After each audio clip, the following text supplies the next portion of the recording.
السلام علیکم سامعین، 6 ذی الحجہ ہے، 6 ہی جولائی ہے۔ سوشل انڈیا نیوز میں آپ کا خیر مقدم ہے۔ خبر کا عنوان ہے: پورے خاندان نے خودکشی کر لی ہے۔ معاملہ اتر پردیش کے آگرہ کا ہے۔ خبر تھوڑی تفصیل سے سنیے۔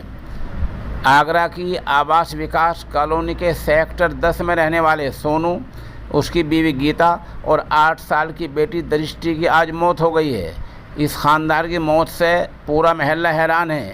پولیس جوڑے کی موت کو اور بیٹی کی موت کو خودکشی مان رہی ہے اور تینوں کی لاشیں آج بدھ کے دن صبح گھر میں لٹکی ملی ہیں۔ بتایا جاتا ہے کہ یہ شادی پریم کی ہے اور لگ بھگ یہ 15 سال پہلے شادی ہوئی تھی۔ ادھر وہاں کے پولیس افسران نے یہ بھی کہا کہ بہت ہی جذباتی خودکشی نوٹ ملا ہے۔ خودکشی نوٹ کو پولیس نے اجاگر نہیں کیا ہے، لیکن بظاہر یہ سمجھا جا رہا ہے کہ یہ موت بے روزگاری کی وجہ سے ہوئی ہے۔ سونو کا کام نہیں چل رہا تھا، خاندان اقتصادی حالت میں بے روزگاری سے پریشان تھا، روزی روٹی سے پریشان تھا، زیادہ پریشان تھا، اس لیے خودکشی کر لی ہے۔ ابھی تک کی رپورٹ ایسی مل رہی ہے۔